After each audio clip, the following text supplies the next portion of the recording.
સ્વાગત છે તમારા બધાનું મનસુખ આર્ટિસ્ટની યુટ્યુબ ચેનલની અંદર.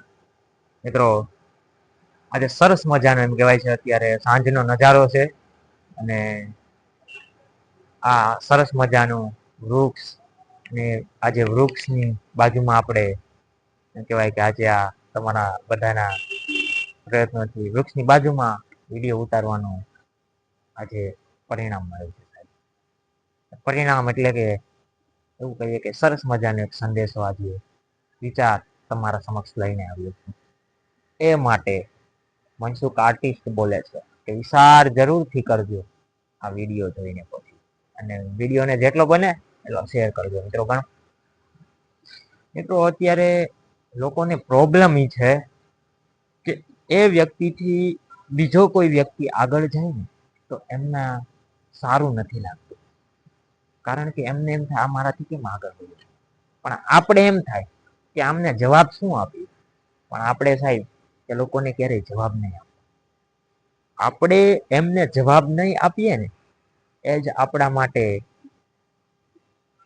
એમ કહીએ કે જવાબ છે, અને એના માટે એ જ સૌથી મોટો જવાબ છે. આપણે એને કઈ જવાબ નહીં આપતું, આપણે મૌન રહેશું અને આપણે એને કઈ જવાબ નહીં આપીએ ને તો એને એમ થાય કે આ જ મોટો સૌથી જવાબ છે. કારણ કે આપણે મૌન રહેવાનું. કારણ કે મિત્રો, રેસની અંદર ઘોડો જેમ ઘોડાની રેસ હોય ને ઘોડો આગળ જતો હોય ને આપણે આગળ જવાનું ફોકસ કરવાનું હોય સાહેબ. સતત એની અંદર આગળ વધવાનું હોય, સતત આપણે આપણા માર્ગ તરફ ચાલવાનું હોય.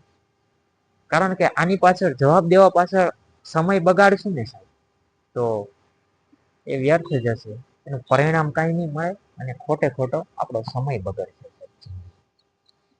જિંદગીમાં કોઈ વ્યક્તિ કોઈ પણ ધંધામાં કે કોઈ પણ વ્યક્તિ સફળતા પામી ને સારી એવી ગાડી લાવ્યો તો માર્કેટની અંદર ઈ જયારે ગાડી લઈને નીકળે તો લોકોને પ્રોબ્લેમ છે કે આ એવડી મોટી ગાડી કઈ રીતે લઈ આવ્યો, ક્યાંથી લાવ્યો હશે પૈસા, કઈ રીતે મેનેજ કર્યું હશે. અને સાહેબ એની ઈ જ જગ્યાએ જયારે વ્યક્તિ સાયકલ લઈને નીકળશે ને ત્યારે કોઈ વ્યક્તિને પ્રોબ્લેમ નહીં થાય. સાહેબ આ જ દુનિયાનો સાચો પ્રોબ્લેમ છે માણસનો. કારણ કે હર કોઈ માણસ હશે સાહેબ, એક ચોક્કસ સમય આવે ને એનાથી કોઈ વ્યક્તિ આગળ વયો જાય એટલે એમના મનમાં ઈર્ષા પેદા કરે કે આ વ્યક્તિ મારાથી આગળ કઈ રીતે, એવી એવી વાતો કરશે કે આપણે ગમશે નહીં. પણ મિત્રો આપણે મૌન જ રહેવાનું. કારણ કે પેલું એમ કેવાય છે કે આ વૃક્ષને જોઈને તે મને યાદ આવે છે કે વૃક્ષ અત્યારે હલતું નથી. શાંતિથી અત્યારે એમ કેવાય કે એના પાંદડા પણ હલતા નથી. પવન આવશે એમ કેવાય કે ફૂલ પવન આવતો હશે, ફૂલ હવા આવતી હશે ત્યારે વૃક્ષ હશે એના પાંદડા ડાળથી હલશે. કારણ કે અત્યારે સાહેબ વૃક્ષ શાંત બેઠું છે. વૃક્ષને જયારે આપણે એને કાપશું ત્યારે ચાંયડોય નહીં દે. આપણી બાજુમાં મારી બાજુમાં અત્યારે જ ત્યાં સરસ મજાનું અત્યારે વાતાવરણ મને લાગે છે આમ કુદરતી ટાઈપ વાતાવરણ લાગે છે સાહેબ. એવું વાતાવરણ જયારે આ વૃક્ષ નહીં હોય ત્યારે લાગશે પણ. એટલે સરસ મજાનું આ વૃક્ષના વિચાર ઉપરથી આ સરસ મજાનો આજનો વિચાર હતો સાહેબ. અને કારણ કે અત્યારે મનુષ્ય જે એક એવો વ્યક્તિ છે કે એને મળી જાય, બધી વસ્તુ મળી જાય તો એને એમ થાય કે હજી બીજી વસ્તુ હું મેળવી લઉં. સંતોષ નથી પામતો. જિંદગીમાં સાહેબ જેટલું સંતોષ મળે ને તેટલું મળે ને એમાં ખુશ રહેવું જોઈએ. કારણ કે આપણા ઝૂંપડા ભાડી ને કોકના બંગલા સામું જોવા ન જવાય. જે વસ્તુ તમને મળે છે ને એમાં ખુશ રહો.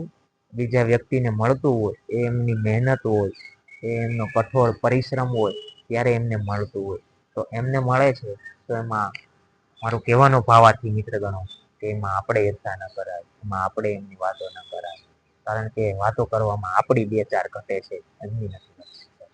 એટલે જિંદગીની અંદર આપણે કોઈ પણ વ્યક્તિ ગમે એ વાતો કરે પાછળથી કે આગળથી જે પણ વ્યક્તિ બોલતા હોય આપણે એમ થાય કે આને જવાબ આપીએ. મિત્ર ગણો જવાબ નહીં આપવાનો, આપણે શાંત રહેવાનું. એટલે એ વ્યક્તિ આપોઆપ શાંત થઈ જાય. વાતને ચોક્કસથી બે વાર જોજો અને વિચાર જરૂર કરજો. અને હા મિત્રો, વિડીયોને જેટલો બને એટલો શેર કરવાનું ભૂલતા નહીં, અને વિડીયોમાં ભૂલ થઈ હોય તો માફ કરજો.